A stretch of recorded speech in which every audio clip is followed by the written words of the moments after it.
अस्सलाम वालेकुम जी स्टूडेंट्स। आज हम एक्सरसाइज 1.1 का क्वेश्चन नंबर 2 सॉल्व करेंगे। क्वेश्चन नंबर 2 की स्टेटमेंट है सॉल्व बाय फैक्टराइजेशन। हमने इस क्वेश्चन को फैक्टराइजेशन के मेथड से सॉल्व करना है। फैक्टराइजेशन कैसे की जाती है? फैक्टराइजेशन में हमने बस फोकस जो करना होता है सारा वो इस सेंटर वाली वैल्यू पे करना है। हमने इस सेंटर वाली वैल्यू के ना टू फैक्टर्स बनाने हैं, मतलब ये एक वैल्यू है जिसके साथ यहाँ पे इसका कोएफिशिएंट 1 है, इसका कोएफिशिएंट 1 है। देखें अब जब हमने इसके कोएफिशिएंट लगा दिए, अब ये जो 1x है हमने इस 1x के दो पेयर बना देंगे हैं। जब हम इस 1x के दो पेयर बना के यहाँ लिख देंगे तो ये हमारे पास ऑटोमेटिक फैक्टराइज हो जाएगी। अब ये पेयर कैसे बनाने हैं इसका मेथड आपको सिखाएंगे। आपने देखें अब जिस अमाउंट के पेयर नहीं बनाने उनको वैसे ही एज इट इज़ नीचे लिखें। ये मैंने इनको नीचे लिख दिया। अब मुझे यहाँ पे साइन कौन सा था, माइनस, और ये जो पेयर बनाने हैं ये मैंने आगे ब्रैकेट लगा दी। मैं ब्रैकेट में इसके पेयर लगाऊंगा। यहाँ साइन कोई भी आए आप बस ऐसे ब्रैकेट लगाएंगे और इस 1 के पेयर बना देंगे। अब जो पेयर बनाने हैं ना वो आपने अपनी मर्जी से नहीं बनाने, उसमें टू कंडीशन होनी चाहिए। एक कंडीशन तो ये होनी चाहिए कि प्लस या माइनस करने से 1 आए। जारी बात है पेयर तब भी 1 का बनेगा, बट वो जो पेयर है उसको मल्टीप्लाई करने से ये 20 भी आना चाहिए। अब आपको ये इतना ज़्यादा सोचने की ज़रूरत नहीं है कि अब ये मैं हर एक पेयर को दो दो दफ़ा चेक करूँगा कि प्लस करने से माइनस करने से 20 आ रहा है नहीं आ रहा। आपको इजी सा मेथड देने लगे हैं, इससे आपका ये क्वेश्चन सॉल्व हो जाएगा। आपने क्या करना है, आपने जो ये फर्स्ट अमाउंट का कोफिशिएंट है और ये जो कांस्टेंट है इन दोनों को रफ वर्क में लिख देना है। इन दोनों को रफ वर्क में लिखने के बाद अब आपको इसके कोफिशिएंट्स को मल्टीप्लाई कर देना है। उसका कोफिशिएंट 1 था, इसका कोफिशिएंट 20 था, तो आंसर इज़ 20।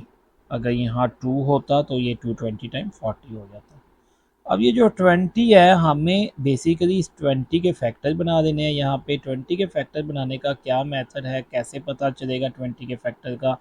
बिल्कुल आसान सा ट्रिक देने लगा हूँ आपको। आपने क्या करना है, आपने तकरीबन 5 तक काउंटिंग लिख लेनी है। सॉरी इधर 4 लिखें पहले। ये मैंने 5 तक अकाउंटिंग लिख दी। 5 तक काउंटिंग लिखने के बाद आपने ये देखना है कि 1 जो ये लिखा है 1 कितने टाइम 20 है। तो आपको पता है 120 टाइम 20 है। 2 कितने टाइम, 2 10 टाइम। 3 कितने टाइम, 3 का टेबल 20 पे नहीं जाता तो इसको कट कर दें। 4 कितने टाइम, 4 5 टाइम, और 5 कितने टाइम, 5 भी 4 टाइम।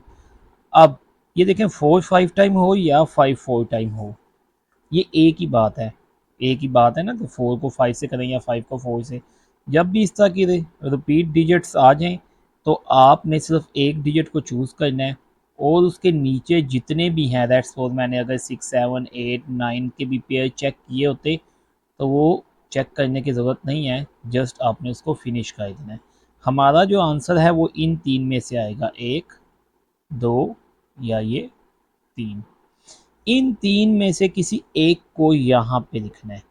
या तो 20 और 1 को लिख देना है, या 10 और 2 को लिख देना है, या 5 और 4 को लिख देना है। तो अब मुझे बेसिकली यहाँ पे वो चीज़ लिखनी थी जो कि ये ऊपर वाला जो डिजिट है ऊपर वाले डिजिट के फैक्टर बनाती। ऊपर क्या था, ऊपर हमारे पास डिजिट है 1, तो मुझे 1 चाहिए। अब यहाँ देखें कि 1 कैसे आ रहा है। 1 तो 20 में +1 करने से भी 1 नहीं आ रहा, -1 करने से भी 19 आ रहा है, 1 नहीं आ रहा, इसको इग्नोर कर देंगे। ये मैंने क्रॉस लगा दिया। 10 में 2 प्लस करने से 12 आ रहा है, माइनस करने से 8 आ रहा है, नहीं ये भी हमारे 1 के फैक्टर नहीं है। ये देखें 5 और 4, 5 में से 4 माइनस करने से 1 आ रहा है, दिस इज़ माई फैक्टर। तो मैं इस 5 और 4 को यहाँ पे लिखूँगा। अब यहाँ पे लिखने का मेथड यह है कि पहले आपने इन दोनों में से जो बिग डिजिट है वो लिख देना है। तो मेरे पास बिग डिजिट है 5 और फिर आपने लिख देना है स्मॉल डिजिट, वो मेरे पास था 4। मैंने 5 और 4 लिख दिया। अब मुझे ये देखना है कि मुझे चाहिए था 1, तो 5 में से 4 को माइनस करने से 1 आएगा, मैंने माइनस कर दिया। जी स्टूडेंट, ये थे हमारे फैक्टर। अब आगे बहुत इजी है। आपको पता है कि अब ये ब्रैकेट है, ब्रैकेट के बाहर कौन सा साइन है, माइनस का। तो हम ब्रैकेट ओपन करेंगे और जब माइनस का साइन आ जाए और आप ब्रैकेट ओपन करें तो ब्रैकेट के अंदर वाला साइन ये क्या था, माइनस, तो मैंने यहाँ पे क्या चेंज करके लिख दिया, प्लस। मैंने साइन चेंज कर दिया। अब ये कितनी अमाउंट्स बन गई, ये मेरे पास 4 अमाउंट्स हैं, और 4 अमाउंट्स जब भी आ जाए आपको पता है पहले आपने फर्स्ट 2 डिजिट्स में से कुछ कॉमन लेना है। ये था x और एक्स स्क्वायर और ये है 5x, तो इन दोनों में से कॉमन क्या आ रहा है, x। जी मैंने x कॉमन ले लिया, मेरे पास अंदर क्या बच गया, x माइनस, और यहाँ से जब x कॉमन लेंगे तो मेरे पास क्या बच जाएगा, 5। ये दें जी, इन दोनों में से देखना है कौन सा डिजिट कॉमन आ रहा है, x इसमें है, इसमें नहीं है, x कॉमन नहीं रहेंगे। 4 देखें, 4 1 टाइम 4, 4 5 टाइम 20। जी 4 का टेबल दोनों डिजिट्स पे जा रहा है तो 4 कॉमन आ जाएगा।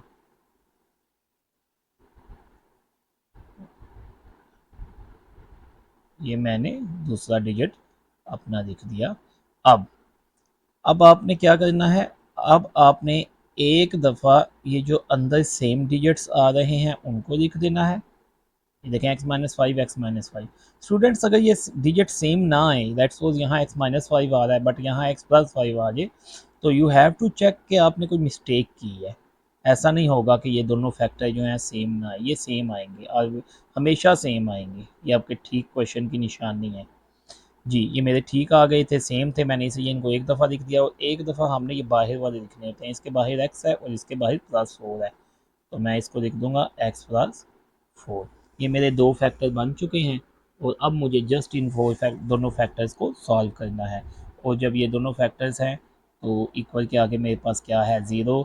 तो अब मैं दोनों फैक्टर्स लिखूँगा और दोनों को इक्वल टू 0 रख दूँगा। तो अब यहाँ से मैंने अगर x का आंसर निकालना है तो ये -5 है, तो यहाँ आके 5 प्लस बन जाएगा, 0 + 5, और यहाँ पे +4 है तो उधर जाके क्या बन जाएगा, -4। तो ये मेरे पास आंसर क्या आ गया, 5, और यहाँ पे मेरे पास आंसर क्या आ गया, 4, -4। और आपको यहाँ पे बताता चलूँ कि इसका आंसर हम सॉल्यूशन सेट में लिखेंगे। जी स्टूडेंट, समटाइम कुछ बच्चे कंफ्यूज हो जाते हैं कि किसका आंसर हम सॉल्यूशन सेट में लिखें और किसका आंसर हम क्वेश्चन सॉल्यूशन सेट में ना लिखें। तो यहाँ पे मैं आपको एक हिंट देने लगा हूँ। आपने वो तमाम क्वेश्चंस जिन के स्टार्ट में ये वर्ड आपको मिल जाए, सॉल्व, और उर्दू में आपको क्या मिल जाए, उर्दू में आपके पास आ जाए हल सेट, ये दो वर्ड्स आ जाएं, हल सेट भी आ सकता है, हल करें भी आ सकता है, ये दोनों डिजिट्स आ जाएं, आपने क्या करना है, आपने इसका आंसर सॉल्यूशन सेट में लिखना है। फर्स्ट क्वेश्चन में आपको बताया था कि फैक्टराइजेशन करने से पहले ना हमारे पास इसकी हमें स्टैंडर्ड फॉर्म चाहिए होती है। तो इसकी स्टैंडर्ड फॉर्म क्या होगी, तो सबसे पहले इसकी स्टैंडर्ड फॉर्म बना देते हैं। आपको अगर स्टैंडर्ड फॉर्म बनानी नहीं आती अभी तक, तो मैं इसमें इसकी डिस्क्रिप्शन में वीडियो का लिंक दे दूँगा। काफ़ी डिटेल से मैंने इसमें स्टैंडर्ड फॉर्म बनाना सिखाई है। जी स्टैंडर्ड फॉर्म बनाते हैं इसकी, 3y² is equal to y time y² and y को -5 से मल्टीप्लाई करेंगे तो 5y। 3y² y² वाली हमारे पास दो अमाउंट हैं, इस y² को इक्वल की इस साइड पे ले आए ताकि हम इनको कंबाइन कर सकें। 3y² माइनस 1y² इक्वल के इस साइड पे मेरे पास जो अमाउंट बच गई है वो 5y है। जी नेक्स्ट 3y² माइनस 1y² ये मेरे पास आ जाएगा 2y² is equal to 5y। ये इन दोनों को इक्वल की एक साइड पे ले आए, 2y² minus 5y is equal to 0। जी नेक्स्ट हम देखेंगे कि ये हमारे पास अब दो अमाउंट हैं, 3 अमाउंट आती तो इसको फैक्टर जैसे हमने पिछले क्वेश्चन में बनाए थे वैसे बनाते। 2 अमाउंट्स के फैक्टर जस्ट आपने सबसे पहले देखना है क्या कॉमन आता है, या तो 2 और 5 में से कुछ कॉमन आएगा।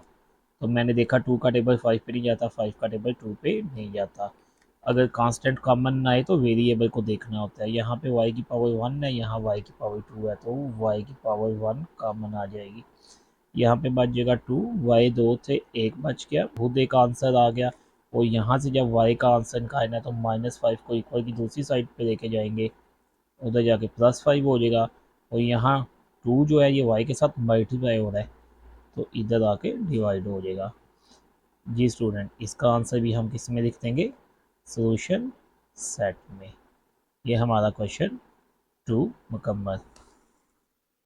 जी स्टूडेंट, अब पार्ट थर्ड है जो, उसकी अरेंजमेंट कुछ इस तरह से हमारे सामने लिखी गई है कि 4 माइनस, सॉरी मैंने पेन चूज़ नहीं किया था, तो ये आ गया जी। अब देखें 4 minus 32x is equal to 17x square. सबसे पहले इसकी स्टैंडर्ड फॉर्म बना देते हैं। 17x स्क्र, ये माइनस है तो यहाँ आके प्लस हो जाएगा, प्लस 32x और ये -4 इज इक्वल टू 0। ये हमने इसका एक स्टेप सॉल्व कर दिया। स्टेप नंबर 1 यही होता है कि हमने हर अपने क्वेश्चन की स्टैंडर्ड फॉर्म बनानी है।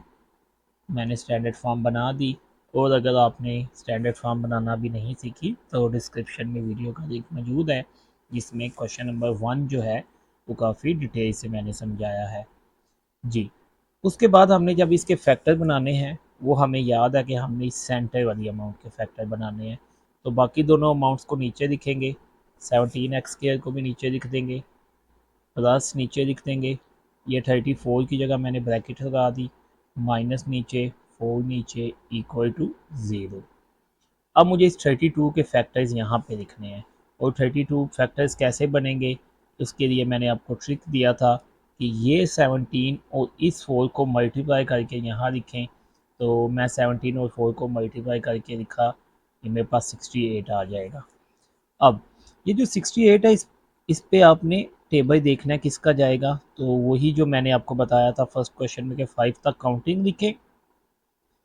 और अब आप देखें कि ये 1 कितने टाइम 68 है, 2 कितने टाइम 68, 234 टाइम। 3 का टेबल नहीं जाता। 4 कितने टाइम है, 4 का टेबल देखने से पहले देख लें एक बार हमारा आंसर आया तो नहीं। जी हमारा आंसर आ चुका है।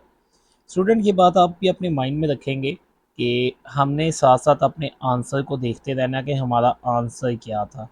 हमें बेसिकली 32 चाहिए, तो जो भी आप यहाँ पे फैक्टर्स बनाएंगे आपने देखना है क्या उसको सम करके या उसको सब्ट्रैक्ट करके। 32 तो नहीं आ रहा, तो 34 और 32 को 34 और 2 को माइनस करने से 32 आ जाता है। तो ये हमारा आंसर आ चुका है। जब आंसर आ जाए आगे देखने की ज़रूरत नहीं है। ये देखिए, आपको वैसे ही पिछली दफ़ा की तरह लिखना है। पहले आप बिग अमाउंट लिखेंगे 34x, तब स्मॉल अमाउंट लिखेंगे 2x, और दरमियान में कौन सा साइन लगा देंगे, माइनस का। ये बाहर वाले साइन जो है ना, ये सब कुछ टीचर्स आपको बताएंगे इसके हिसाब से लिखना है, आपने इसको इग्नोर कर देना है। हमने ब्रैकेट लगा दिया, इसलिए इसका काम ख़त्म हो गया। ये स्टूडेंट, अब मुझे ब्रैकेट ओपन करनी है। ब्रैकेट के बाहर कौन सा साइन था, ब्रैकेट के बाहर प्लस का साइन था। अंदर के साइन मैंने चेंज नहीं किए, और मैंने सारी अमाउंट को नीचे लिख दिया। अब स्टूडेंट, कितनी अमाउंट है, 1 2 3 4, 4 अमाउंट्स आए, तो 2 2 करके कॉमन रहें। इन दोनों में से देखें 17, 17 1 टाइम 17, 17 2 टाइम 34, तो इट्स मीन हमारे पास 17 कॉमन आ रहा है। एक्स हमारे पास कॉमन आ रहा है, ये देखिए यहाँ पे बच गया एक्स प्लस 17 2 टाइम। ये देखें, अब ये फर्स्ट टाइम इसका जो फर्स्ट साइन माइनस है ना, तो माइनस कॉमन रहेंगे। यहाँ से 2 कॉमन आ गया, ये बच गया x, ये बच गया 2 इज इक्वल टू 0।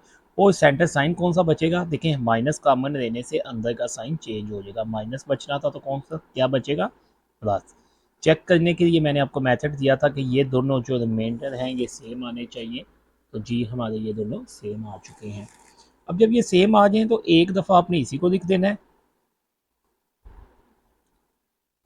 और एक दफ़ा आपने ये जो बाहर वाली अमाउंट्स हैं, देखिए एक दफ़ा लिखा x प्लस 2, ये एक ही दफ़ा नीचे लिख दिया। एक दफ़ा आपने ये बाहर वाली अमाउंट, यहाँ पे था 17x, यहाँ पे था -2, तो 17x -2 को आपने यहाँ पे लिख दिया। अब ये मेरे पास जो दो फैक्टर्स आए हैं, इन दोनों फैक्टर्स को नीचे लिखें और इक्वल टू 0 बना दें, और यहाँ से अब हमारे पास x का आंसर -2 आ रहा है और यहाँ से मेरे पास x का आंसर 2/17 आ रहा है। दोनों आंसर को सोल्यूशन सेट में लिखेंगे क्योंकि क्वेश्चन की स्टेटमेंट सॉल्व से स्टार्ट हुई, और सॉल्व जब भी आएगा हम सोल्यूशन सेट में ही आंसर को लिखेंगे। जी ये थर्ड पार्ट भी मुकम्मल हो गया।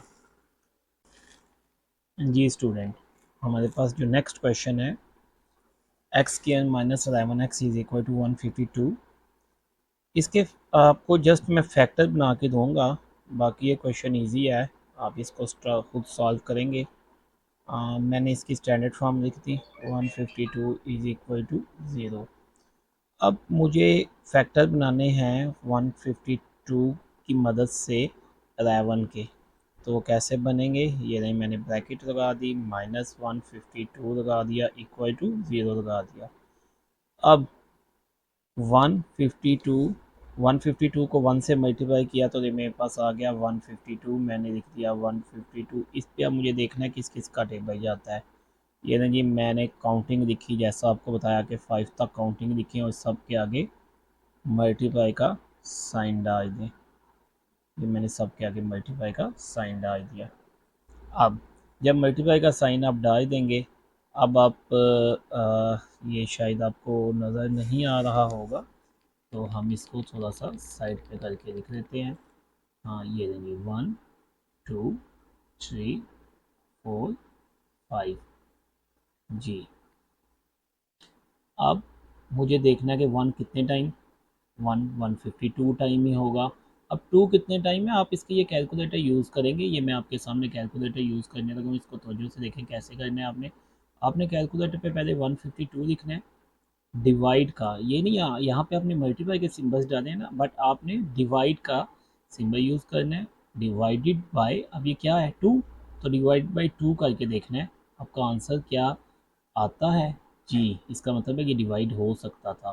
किससे डिवाइड हुआ, 76 से। जी अभी तक मुझे आंसर क्या चाहिए, 11। अभी तक इन दोनों को प्लस माइनस करने से 11 नहीं आ रहा, मुझे नेक्स्ट भी चेक करना होगा 3 के साथ भी। चलें जी, मैं फिर मज़ीद चेक करके देखता हूँ। 152 डिवाइड 3, ये देखते हैं पॉइंट में। हाँ अब जो डिजिट पॉइंट में आ जाएंगे ना, उसको आपने कट ऑफ कर देना है, इसका वो हमारे काम का नहीं है, हमने फैक्टर पॉइंट वाले नहीं बनाने।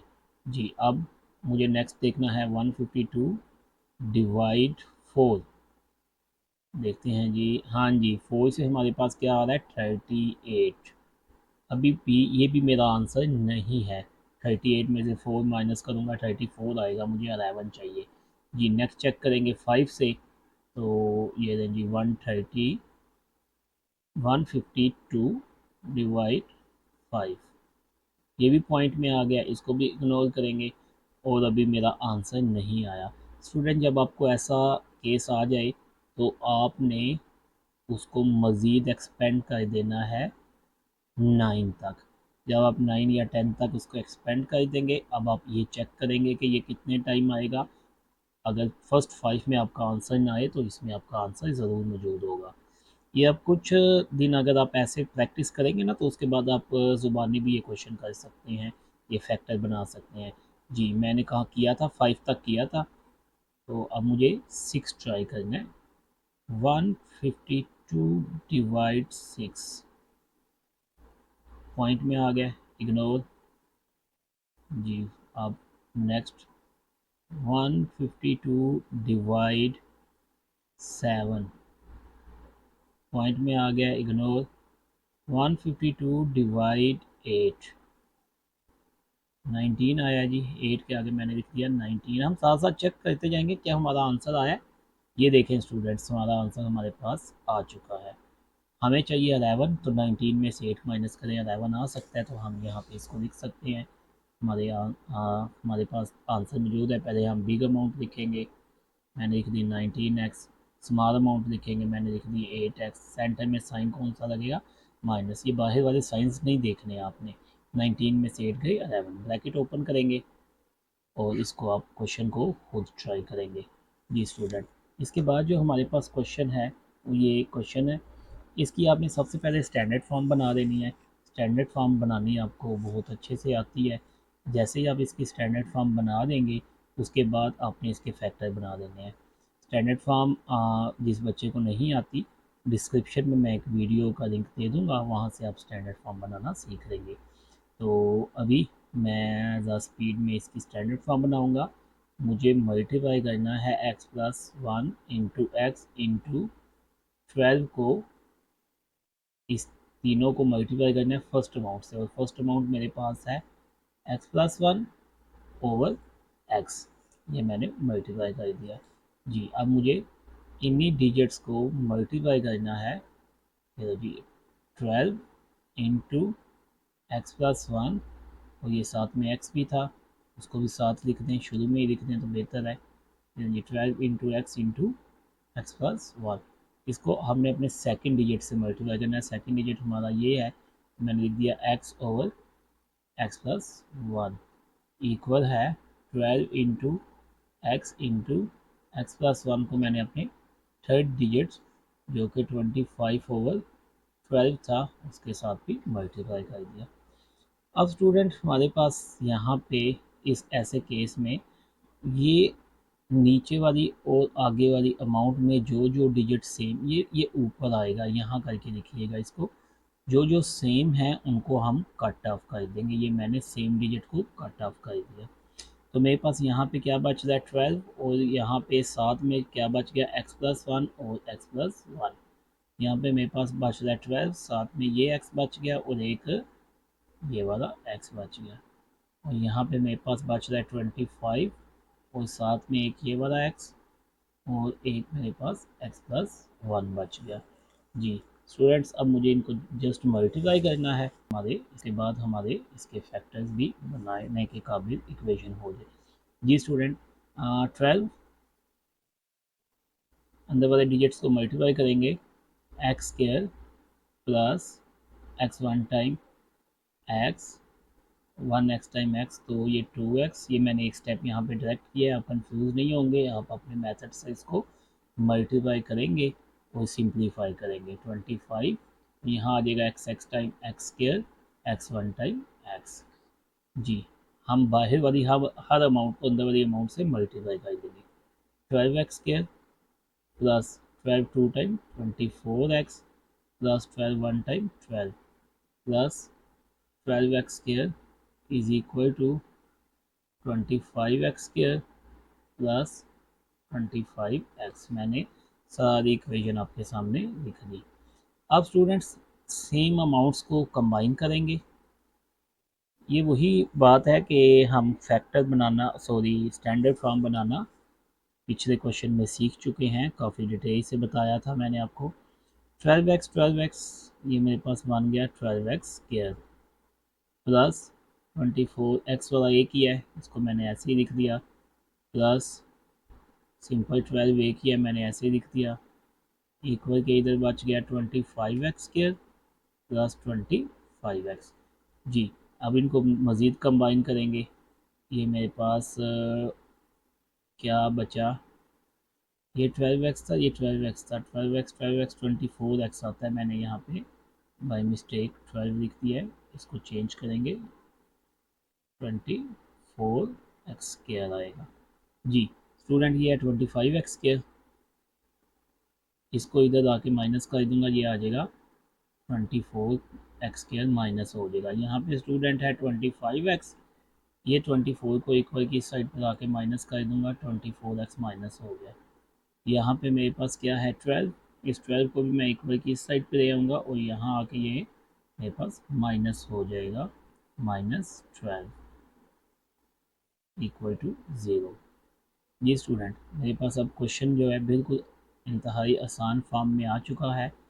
देखें 25x square minus 24x square 1x square plus 25x and 24x, तो ये मेरे पास आ जाएगा 1x और यहाँ -12 जी। स्टूडेंट ये हमारे पास अब काफ़ी आसान अमाउंट आ गई है। इसके आप फैक्टर खुद ट्राई करेंगे, और जो लास्ट पार्ट है क्वेश्चन नंबर 6 उसको भी इसी तरह से स्टैंडर्ड फॉर्म बनाएं और उसके फैक्टर खुद ट्राई करें। ओके जी स्टूडेंट, बेस्ट ऑफ लक।